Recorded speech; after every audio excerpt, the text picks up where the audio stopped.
Thank you. Please stand by. You will now be placed into conference. Hello? Hello? Hey, Alvin. I know this is George Smith. Hey, George. All right. I was seeing with my phone. I was trying to see if my phone was muted, but I guess it wasn't. Okay. I'm trying to find our presenter, and I don't see him as of yet.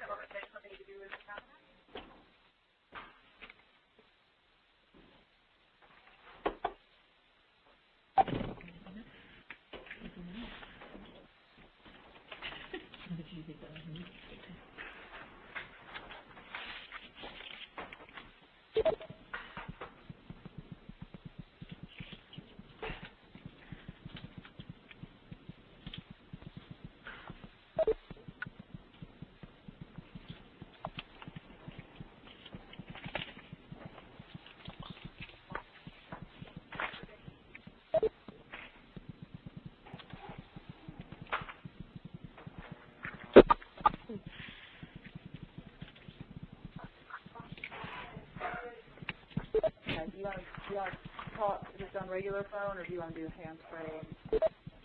Hi, is that Joanne? Hey. Hi, is Alvin there? Yeah. Oh, hi, Alvin. Great. Hi, good afternoon. This is Drew Carberry at the National Crime Prevention Council. In our role as a training and technical assistance provider to the Corporation for National Community Service, we are pleased to be able to offer this webinar series on the issue of prisoner reentry and service. Today's webinar features a close look at a recent publication that shines a spotlight on AmeriCorps Vistas serving the reentry issue at weed and seed sites in the 12-city initiative, and we're going to spotlight 4 cities today.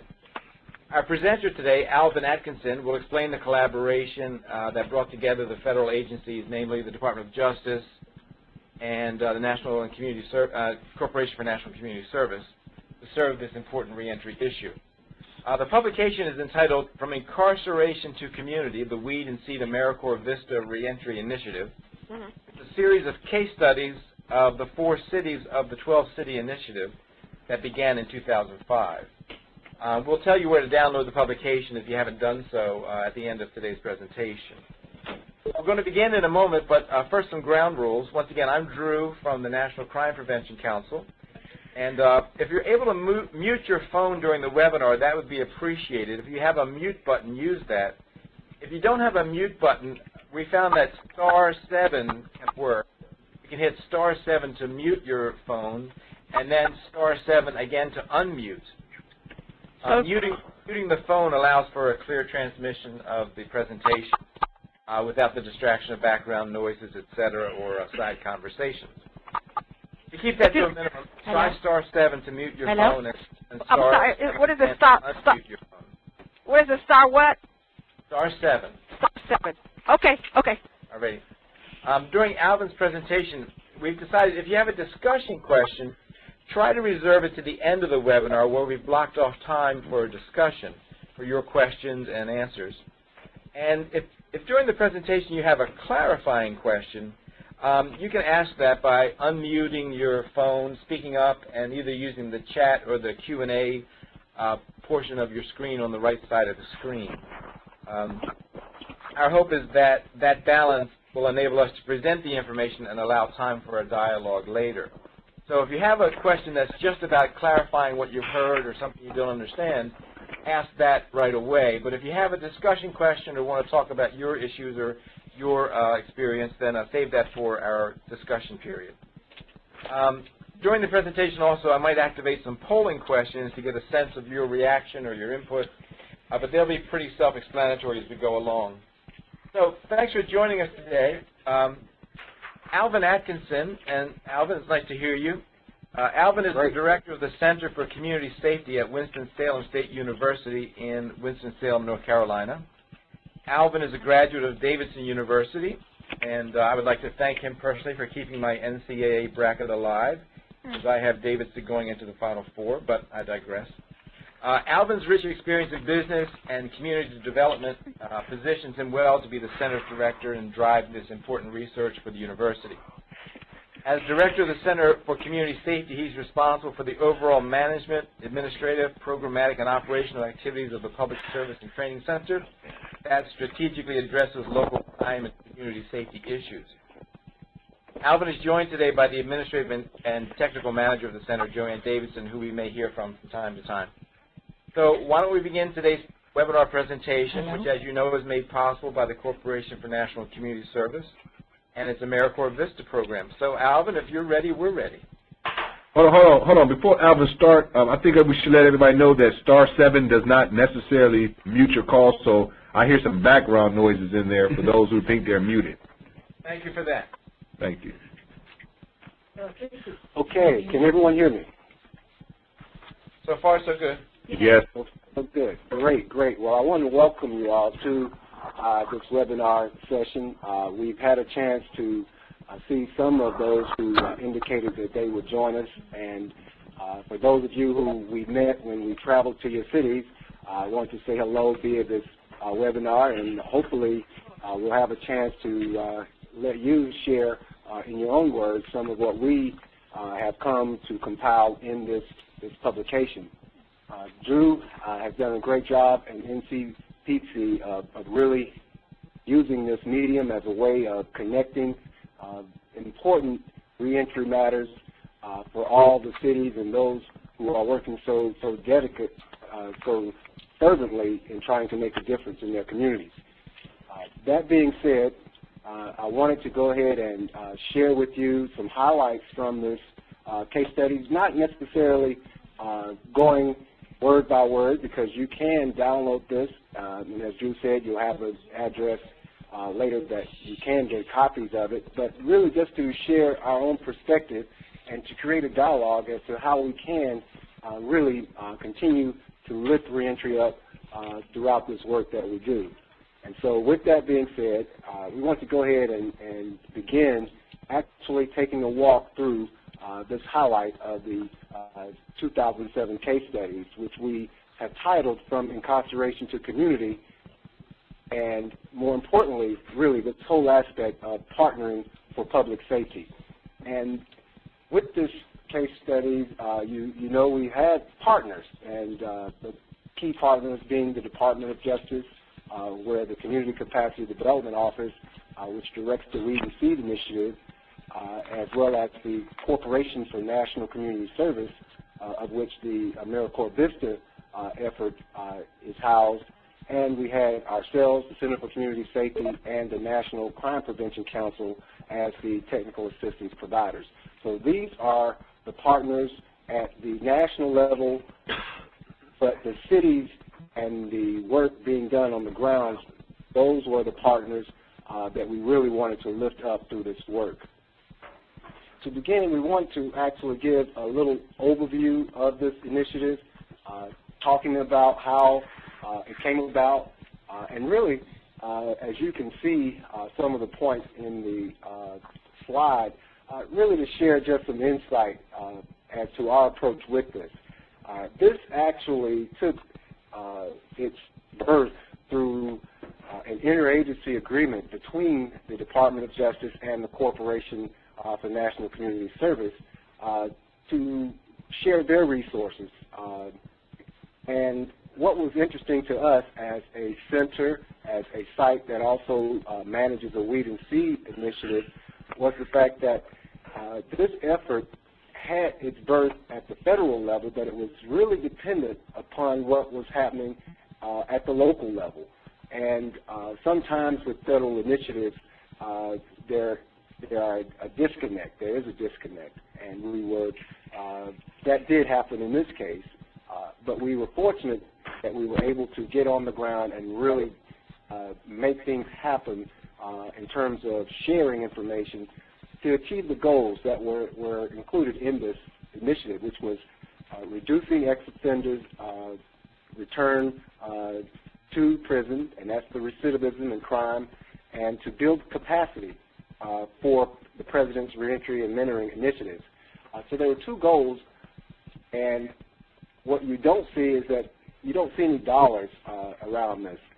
And that was one of the challenges with this effort, was that there was not really funding directly to cities, and that was a challenge we had to overcome to really form the sites to together and begin working on this effort.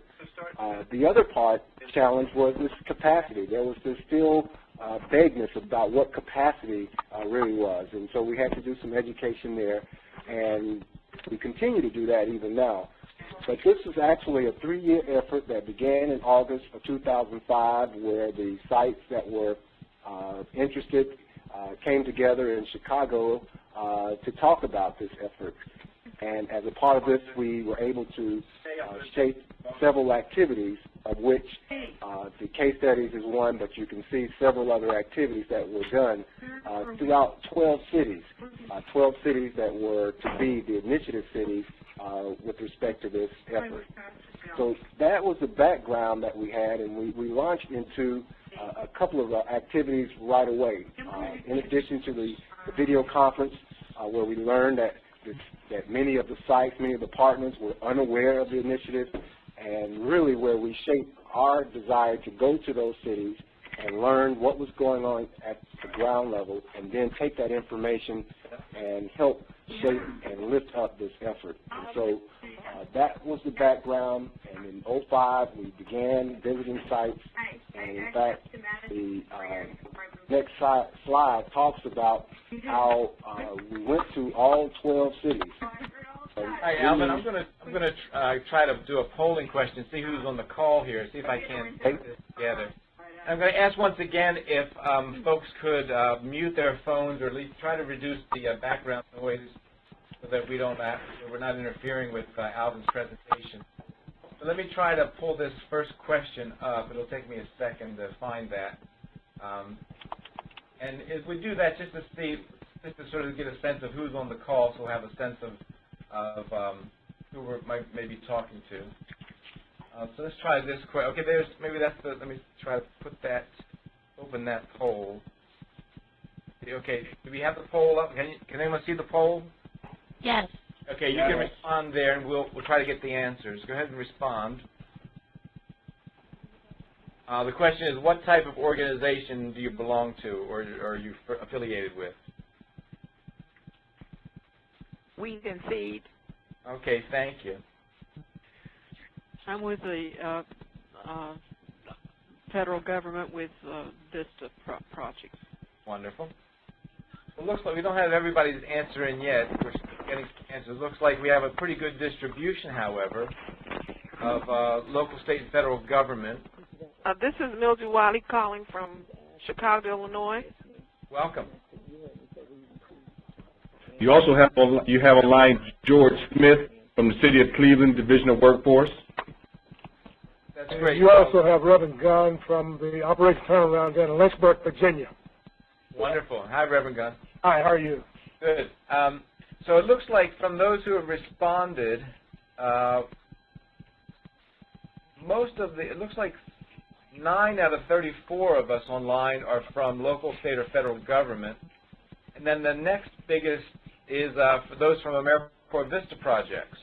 So that then there's a little bit of distribution, Weed and Seed, and community-based organizations, and there's one faith-based organization represented in the poll. So that gives a little bit of a distribution of who's on the line. So let's close that poll, and then we'll go ahead with the next slide, if that's all right. May I say that Weed and Seed is Cleveland? Yeah. We have that. Thank you so much. All right. Also, you have the VISTA program is also Cleveland, and we're sponsoring. Division of Workforce is the sponsoring organization. Yes. Great. Thank you. And Mildred Wiley is faith-based, VISTA site, and a Weed and Seed. Thank you so much. This is Abdul in Mississippi with the corporation. Thank you, Abdul. All right, we're going to go ahead with Alvin. Pick up on your next slide. Okay. What we wanted to do as we're building up to these case studies is give you a sense of what activities were undertaken as we were trying to assist the cities in really taking advantage of this resource that was created at the federal level. And so our center developed some teams to go out to each of the cities. You can see all the cities there, 12 sites. where we actually met and were hosted and taken around to meet the partners who were working in reentry. And we wanted to share with you just what we found from the site visits, which were all the sites were actually involved in some type of collaboration or partnership around reentry, which was not a surprise because that was one of the criteria. But the level of cooperation and collaborations varied. You'll find that some had active involvement of weed and seed sites, some had no involvement. The vistas, agencies that were there were some who had vistas already on site and working. There were some who were ready to begin recruiting vistas. Those vistas that were in place were actually contributing to the reentry effort and building this capacity through leveraging resources, recruiting mentors, and developing curriculum. One of the things we really wanted to try to highlight was this linkage with Weed and Seed, because the Community Capacity Development Office was the area in Justice that was really promoting this, and they wanted to make sure that Weed and Seed communities took advantage of the resource as well. So we were anxious to find out what kind of linkage was there, and as you could see, there were some that had great linkage, and then some had none. And then finally, the other key item was an assessment of trying to determine how far along the sites had come in incorporating the key components for effective reentry. And these were 10 components that were put together in a product out of the Reentry Policy Council, trying to show how communities can be successful and have effective programming. And so we shared a list of what those components were and did an assessment to just see how many were there. And you'll hear and see the components later, but none of the sites we visited had more than 7 of the components. In fact, many of them were hearing about the components for the first time. So you had a variety of sites with activities, different levels, and from that, we came back and talked with our partners about what's next, what can we do next. One of the things we did next was to actually put together an assessment instrument that we circulated and submitted to all of the weed and seed sites. And there were 304 weed and seed sites that were in the universe at this time, and actually there were 308. And we created an assessment to really see how many of these sites are working in reentry, and to learn how many of the sites were aware of vistas or used volunteers. And those who know about Weed and Seed understand that it is definitely a volunteer strategy. It is based on volunteers. And so there's a natural connection with vistas in that regard, but yet shaping and understanding what the actual AmeriCorps Vista program was, there was a disconnect in a lot of the sites. And so with that, we determined also from the survey that there were 184 sites responded. So we had a 60% response rate from the assessment. And of that, 88 sites indicated that they were working in reentry. And so you had that universe of weed and seed communities that could potentially benefit from the work that the vistas could do in helping to build their capacities. One other thing that we learned from this assessment was that reentry, and as most of you who are on the call know, this what I'm about to say, this is a complicated, complex issue, and that there were many different areas that were the recipient of the focus of these sites. And in fact, the next slide talks about the other focus areas. And these areas were true in all of the initiative sites that we visited, as well as what we learned from the assessment, in that you who had efforts to work on employment, housing, community integration, substance abuse, education and skill building, and you can see them. And these are all the challenges and barriers that our communities face in trying to put on effective reentry programming. And so it was not surprising that this is what came out of the assessment, but it's also areas that the VISTAs and their work could actually help sites improve upon. And so we were pleased to know that the VISTAs could make a difference and help the sites in building their capacity to address these issues. Now, that sort of sets the stage for where we were going to go next in this effort, which was to try to find a way to share information among the sites that could help benefit them in a way to help the efforts become more effective in what they were doing. And so we talked about, of the 12 sites that we visited, where are some nice, innovative practices going on that can be looked at a bit deeper so that we could really lift up and share with other sites, other communities, where we could use the information to advocate for support from funders, where we could use this to really demonstrate the value of this initiative, just the impact that this effort was having, and really to also talk about the need for a measurement tool, in this sense that this case studies were done in the second year of this third-year project, of this three-year project.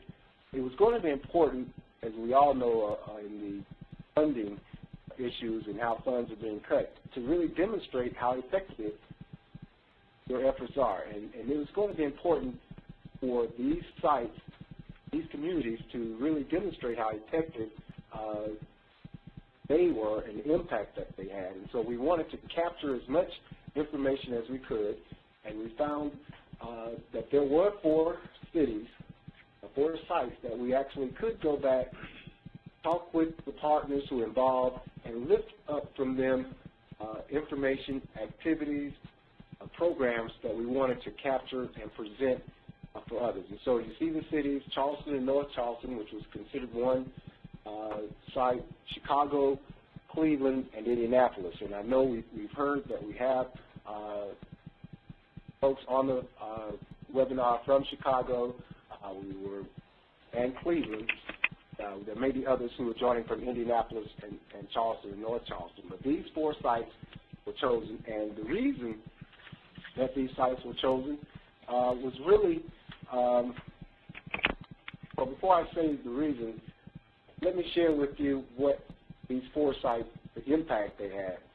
And the next slide talks about the fact that in these 4 sites, they actually served over 1,200 ex-offenders each month. And that was because Chicago, Cleveland, Charleston, and Indianapolis had tremendous numbers of ex-offenders returning. And these VISTAs were able to really get into those communities and have some impact at some level with that number. We see also that these cities had 32 VISTA members placed in 17 different agencies. Where we have the XX on here, there were actually 12 ex-offenders who were working or volunteering as VISTA members. And that was an initiative that was actually having an impact on the participants that they were trying to address. We also know in these 4 cities that over $1.5 million of additional funds were identified and made available to these communities. All of this is the impact, and again, the importance of trying to show what value the initiative created throughout all of these cities. Now, the 4 cities themselves had some common elements, and these were really reasons why we were able to lift them up to share with others. They had most of these 10 key reentry components. As I said, we're going to go through them. Most of you online have pretty much heard this before, but it's very important that you have a strategy in place, and these components really help shape that strategy. Importantly, having a strong VISTA sponsor agent, organization that is familiar with the VISTA program, able to really maneuver throughout that and have the opportunity and capacity to be committed to this effort. The sites also had relationships with Weed and Seed partners. Now, some of the sites, for instance, Chicago, there was actually a Weed and Seed site that was technically a graduated site. It wasn't really functioning in reentry, but they were aware and involved with what was going on with reentry through Bethel New Life in Chicago. And so there was that understanding and connection there. And in some cities it was truly integrated, as in Indianapolis, where the U.S. Attorney's Office really played a key role in helping to make sure the relationships were there. They really had the strong collaboration at the local and state level, as well as very committed and involved local leadership. All of these cities had these elements, and this is why we think if you're in a city that have similar elements, you can perhaps consider this effort.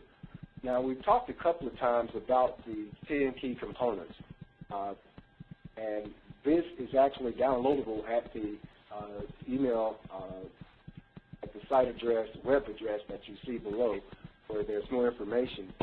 But you really have to understand how important it is to have an approach that can help you see if you have these components in your community, from forming a reentry committee, determining needs that could be to be addressed, selecting a target population. All of these goals, all these components really should be written up and captured in a way that you can communicate to others what your strategy and how you really are impacting or integrating this effort in your community. Very critical to leveraging and working with others in your community to know that this is the approach. You can see the component 6, having a key decision maker involved, having project organization for number 8, and number 10 is evaluation tool. I must say that this is the one component that is really at the beginning stages. None of the sites really had a fully designed evaluation tool, and you're going to hear something that comes at the end of this that we are hopeful of helping these sites as well as others who are working in reentry to begin to measure and demonstrate the effectiveness of their efforts. And so these components, please, I would encourage you to understand them, to look at them, and see how your community really stacks up in terms of having them be present in your community. And so we wanted to share a little bit about each of the sites in a way that we would hope would be helpful to you as you consider this as a possible strategy for your community. We mentioned how each of the cities had strong VISTA sponsorships. What we wanted to say was that they were a variety of types. You had a private foundation. In fact, it was a corporate foundation. The Norset Corporation had created the foundation which served as the VISTA sponsor.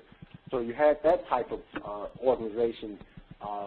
You also had government through the city of Cleveland, which served as the sponsor and used one of the departments in the city to actually manage the VISTA effort. Chicago, you had a faith-based community development corporation with Bethel New Life, very active in reentry, but also very knowledgeable and being an effective VISTA sponsor. And in Indianapolis, you had a university or a department of a university that served as the VISTA sponsor. So really just a variety of organizational structures that we think are present in many communities throughout the country, and these 4 really did a great job in really being committed to having some demonstrated impact with this effort. The other factor that we would say is that this whole effort of collaboration and integrating, connecting this effort with the other reentry efforts is so critical. Reentry, as we said earlier, is so complex that you can't do it by yourself. And this initiative, as I mentioned earlier also, did not have direct funding, which was one of the things the sites really wanted when we went out visiting. You know, how much money are you going to give me? Well, we didn't have any money. I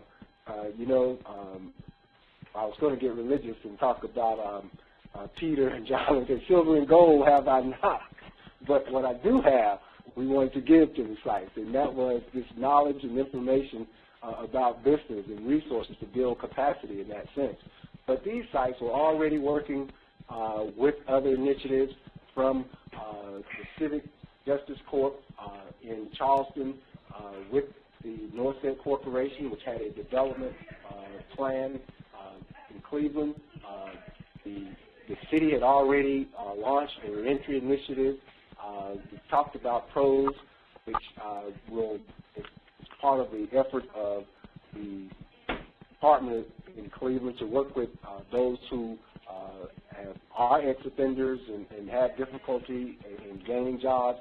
Project Safe Neighborhoods, which you've heard of before in terms of justice. The Department of Labor's effort with their reentry effort, the Safer Foundation, all of these various initiatives and projects were linked into each of these cities' efforts. And they were unique to those cities, but they were very much integrated. And the key was linking this effort with those, and these cities have done an excellent job of making that happen. We also had, as I mentioned earlier, just that key local leadership. Each of the sites had a relationship with their mayor's office, had involvement of faith community partners. In fact, the next slide sort of talks about some of the local key leadership. Albert, why don't we try a little polling question? See who's working in some who has partners and who maybe what kind of partners they might have. Let's see if we can pull that up.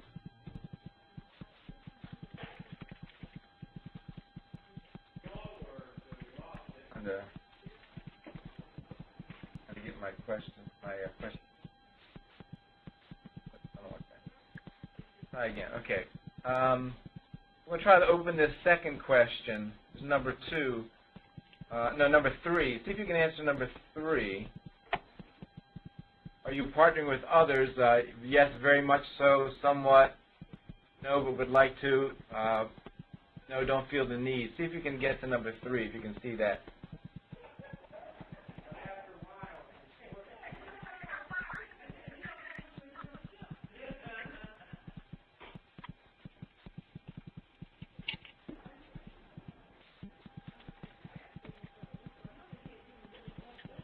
Getting some distribution. People are, yes, they're very much involved in partnering. So far, 10 out of 36 of us are involved in partners. Well, the city of Cleveland is involved with partners, but we're not on the webinar. Okay, well, thank you for sharing that. All right, I'll leave this open for a little while. Go ahead, Alvin, you can continue, and I'll post the results when we're done. Thanks. I just want to also echo that Chicago is as well, and I'm on somebody's webinar, but it's not the one you're talking about. Okay. Okay, well, thank you for that. Okay, Alvin, go ahead. All right. As I was saying, we're talking about local leadership being very key and essential in each of these cities. It's on the next slide. And these are just a representative of who partners were, including the Department of Corrections. It's critical. If you're involved in reentry and do not have a relationship or involvement with the Department of Corrections, you really are creating a hill or a challenge for your effort. Fortunately, these sites really had strong involvement, and in fact, many of them were working hand in hand with the Department of Corrections. For instance, in Cleveland, you had an effort out of that called the Reentry Citizen Circles, and so you already had the corrections and probation office promoting that, and the effort in Cleveland linked right into that. In Chicago, you had the Sheridan Center, which had a program and that involved a community support advisory council, and the Department of Corrections right at the table. In Indianapolis, you even had vistas placed at the Department of Corrections, and so very involved, high level of involvement by local as well as state and institutional partners, but particularly having the Department of Corrections very much engaged in the process. Now, you've also asked, well, in these cities, who were the vistas? And we wanted to give you a sense of the fact that there were ex-offenders, as we mentioned before, that were vistas, particularly Cleveland and Chicago had a strong track record of really recruiting and intentionally seeking ex-offenders to become involved with this.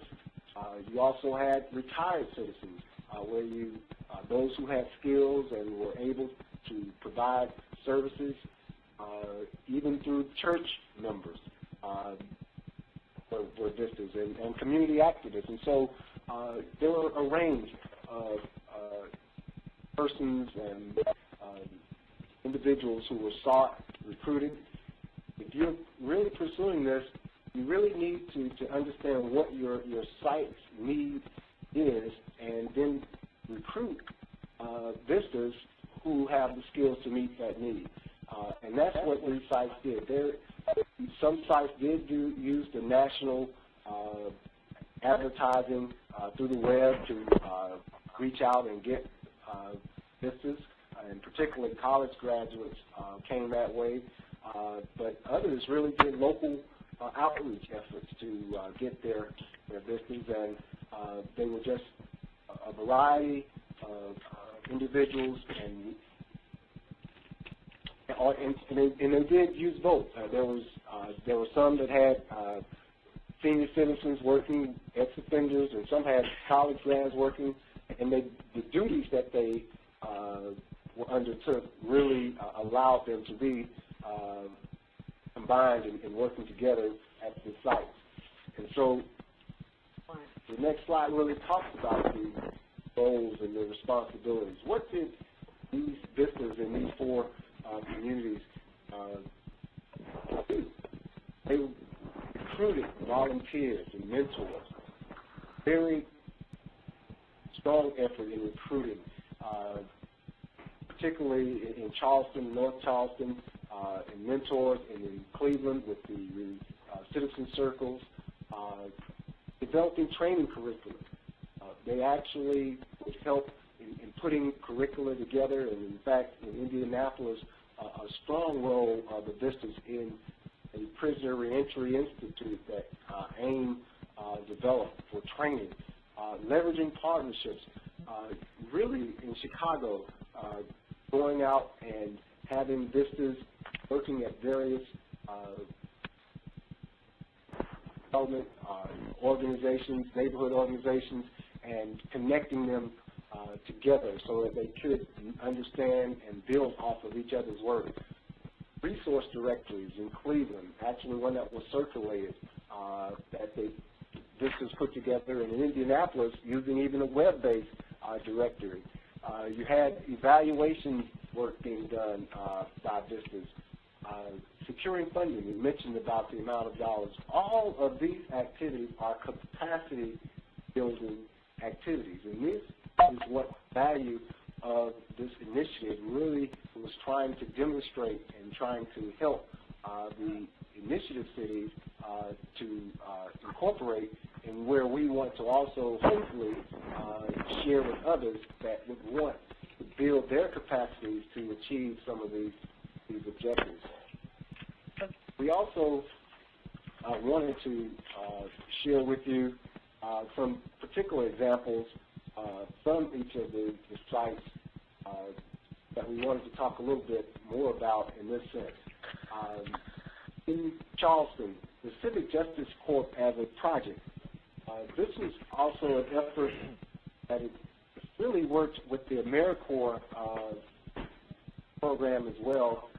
And what was very unique in this sense is that while the participants were still incarcerated, they were able to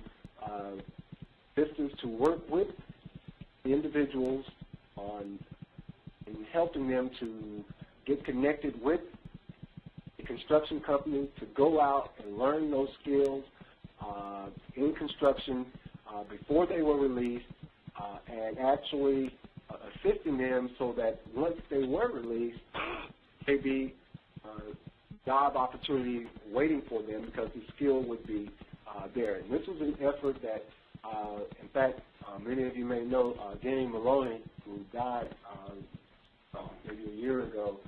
One of his visions was having a way of having the inmates, while they're there, actually become AmeriCorps members, such that they would be eligible for certain benefits as they went through this process. And Charleston actually was leading the way in this effort and had an excellent program. And there were about 12 individuals who were involved working on site, gaining this skill, and the VISTA was right there assisting in helping that project to be realized. In Chicago and Cleveland, which we must talk about together in the sense that what a great effort of actually utilizing ex-offenders in a way through the VISTA program that ultimately resulted in the ex-offenders becoming permanently employed. In Cleveland, the work was done, the exposure to the public speaking and networking that was done, that a couple of the businesses actually ended up gaining full employment. And in Chicago, which had a model of placing businesses directly with themselves, but also with several of their partners through sub-placements, had individuals, some of the businesses who were ex-offenders, going to work in these agencies, but ultimately becoming the director of those agencies, leading those agencies in their reentry work. Just tremendous success stories of really utilizing this initiative in a way to make a difference. And I mentioned a little earlier about the Indianapolis group and how they were actually so involved in the reentry training curriculum that the aftercare and the mentoring, the AIM Institute put in place that continues even now. I mean, this training and the VISTA's contribution is touching many more individuals who are able now to get a holistic exposure to reentry. And again, these were definitely contributions by the VISTAs in these sites. We have our last slide from in terms of the case studies is this reentry benchmarks. And really, in the case studies, you're going to see a little bit about this, but it's really trying to get back to this evaluation, to this impact, to measure it. And we have working on a project to help lift up a process that will allow sites to benchmark where they are in their reentry effort and then where they hope to go, to demonstrate to funders and others of the impact of their programs. And so you can see the domains that are listed in this, where we are creating a process of determining indicators for each of these areas and working with sites to help choose which of these domains that you are really wanting to focus on, that you can make sure that you get a uniform, consistent data collection process if you can begin reporting on what's going on in your site. And again, this is a need throughout all of the initiative cities, and we have a sense it's needed throughout all communities that are working in reentry. So we introduced this instrument, and we'll be sharing more. You'll hear more about this as the year goes on. So where do we go from here? Well, what we wanted to share with you is that if you're interested in incorporating AmeriCorps Vistas in your reentry effort, you should look at your local environment. Who's involved? Who should really be that Vista sponsor? You yourself may become a Vista sponsor. In fact, in one of the sites, the William C. organization became a Vista sponsor. But you really have to look at your community. You also have to contact your corporation, the state office of the Corporation for National Community Service, to talk with them and get them involved to help you assess and see if there's a possibility of utilizing Vistas. Because in some communities, there are Vistas who are working on other areas, not just reentry. And so you may have some who has that expertise. I would do that, and then talk to the state office, and then work with them in developing and putting a concept paper on how the Vistas could impact your effort. Thinking all along about the key components and the building capacity and the role that the Vista could provide for your community. And so we wanted to share that for those who are interested in Vistas. We also wanted to share some comments about those who just wanted to enhance your reentry program. What can we do to make our program better? Well, again, assessing your situation, you really need to begin looking at who else is involved in reentry, because you cannot do this by yourself. We again think the framework of the 10 components really will allow you to move forward in this effort. We think that using that to put a strategy together will be important, and seeking Department of Corrections, getting that involvement, having local leadership, all those things are necessary, and do the research on best practices. Look at what's out there. Talk to other cities, other individuals, other agencies that are on this path that you're moving on, and utilize training and technical assistance to help inform the strategy. These are some points that we wanted to share with you to help enhance your entry program, of which the Vistas could be a way of helping you to do that. And so there was one other thing that we wanted to share, and that is this reentry listserv discussion group. We don't want to call it listserv. This is a discussion group that is moderated by the National Crime Prevention Council, of which Drew is really doing a great job. But sign up for this and open yourself to information, conversations about what's going on in reentry. This is a very dynamic issue. We know the Second Chance Act. We know the recent stats from the Pew report on the numbers in incarcerated. We have to keep current, and this e-discussion group is one of the best tools out there for you to do that. So we wanted to make sure you were aware of that. That ends our formal presentation. We are open for questions. I'll turn it back to Drew to help lead us through any questions or comments that we wanted to have, Drew, as we move to the conclusion of this presentation. That's great, Alvin. Yeah, if there are some questions, now is our time to do so. Just speak up if you'd like, or if you want to type on the chat, I'll relay them to Alvin. Thanks, Alvin, and a great job, of course. One question came in, can we get this PowerPoint? I can send it out, yes, of course. And I can also, on the email list, I'll send out, with your permission, the email attendees, and you can have those email addresses unless someone objects. So those are the questions. The other thing I wanted to mention is there are some resources.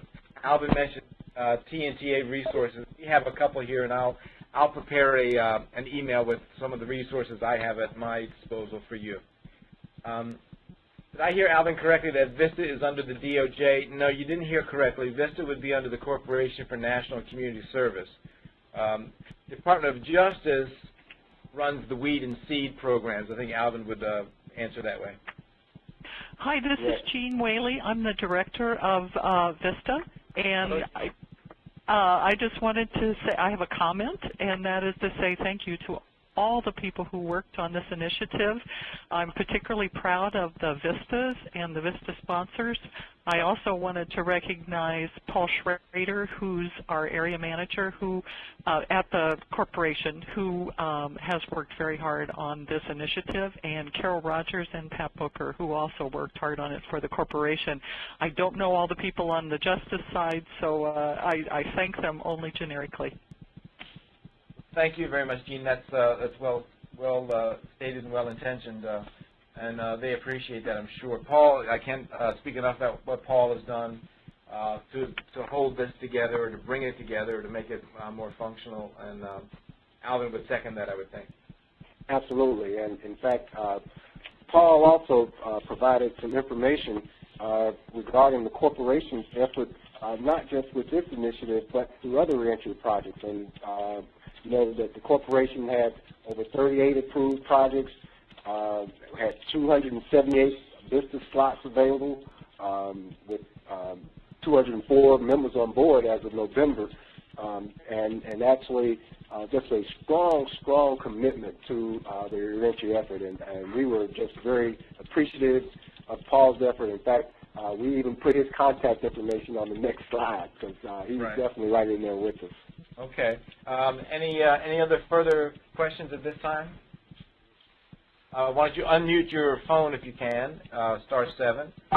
And the question one, we have, what have been some of the challenges and barriers with this program? You have a brief comment to that, Alvin, some of the challenges and barriers? Well, one of the challenges we found really coming out the gate was that most of the sites really, when you talk about assistance and being involved in a project, most of the agencies really are saying, what do you need? And they will say, funding. We need money. That's what we faced when we went to the sites. That's what we heard. We also had to really show how we didn't have the money, but we had perhaps resources, human resources, and support that could help get money, but we didn't have that. So that was a part of it. The other part was that the initiative itself, in terms of launching it, was not really introduced in a way that gained full participation. Many of the sites, that were even involved in this initiative, were unclear on what the goals, what the strategy was of the initiative itself. Those are sort of big picture challenges, but we all know if you're working on reentry in the ground, the barriers that the individuals who are returning were facing, the turf battles within your communities, you know, just the fact that you're working on the same issue, but you can't sit down at the same table and talk about it. What this initiative helped was to get partners to come and sit down and converse with each other. And I think that was a challenge that we found, and really we still are working through some of that in some cities, but the four that are highlighted in the case studies are really good examples of overcoming those challenges. Sorry, thank you. Another question for Alvin? Drew, this is Abdul. From after September 2008, is there going to be another phase to this? Do you think? Well, that's a great question. One of the things that is going on now, we're working with the Department of Justice. As you know, funding has been cut drastically at the federal level, and so it's really difficult to even have the same levels of technical support as they had in the past. But one of the things that we will be putting out there, that there will be an RFP introduced perhaps in a couple of weeks that will offer some structured technical assistance to about 8 communities. It's called the Reentry Public Safety Technical Assistance Project. and I will be on the lookout for that. And that is really something that's going to allow sites to have reentry liaison consultants to come out, work with them to help shape efforts in connecting with other resources. That's really one part of this next phase of support. And of course, we mentioned our efforts in trying to shape this reentry benchmarking instrument that we think will help many communities to demonstrate the impact of their efforts. Thanks, Alvin. There's a question here, and thanks, Abdul. With so many organizations vying for support and funding, how do you effectively and efficiently seek sponsorships and corporate support? What would you tell them about the work and why it's so critical? Well, one of the things that we have really focused on is really trying to allow reentry not to be talked about in the sense of being focused on just the ex-offenders. We are having this conversation about reentry as public safety, and there's a whole path that can be followed in really demonstrating and showing the value of treating a reentry as a public safety component and the cost benefits that would accrue to communities that are able to make that mind shift. Now, the components really talk about, those reentry components talk about having key decision makers involved in the effort, talking about having the various institutions that involved. You really, what has been lacking across most of the sites is the business community. There has not been that direct connection.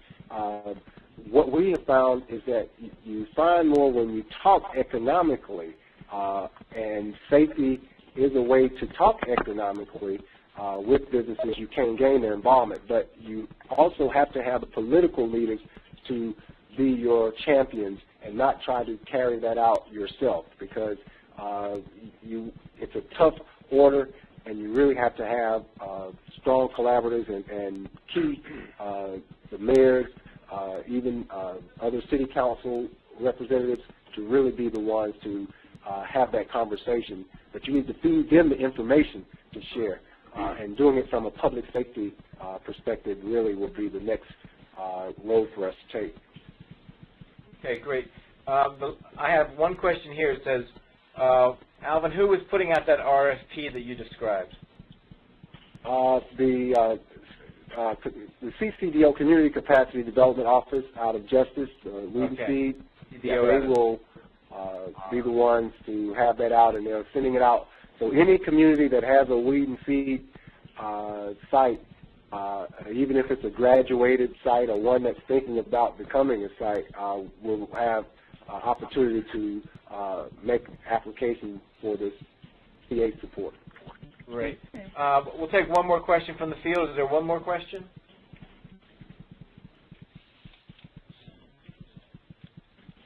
I don't hear any at this time. I just want to give a thanks to Alvin and to Joanne in that office who helped for sure to put this together. And it was a wonderful presentation, Alvin, and I appreciate that very much.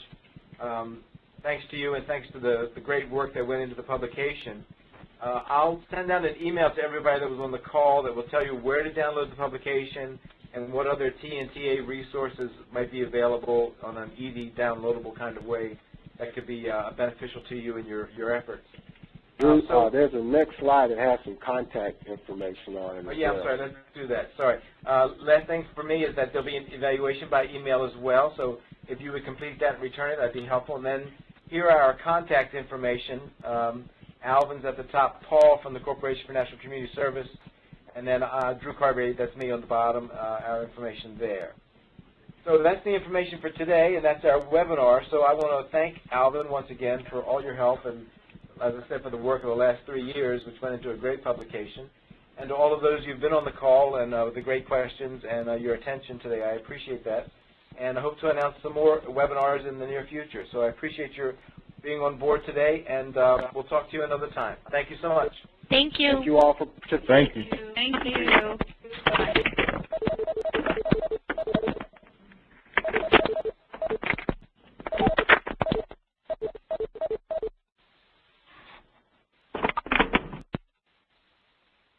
Thanks, Alvin. chairperson has disconnected. The conference will now end.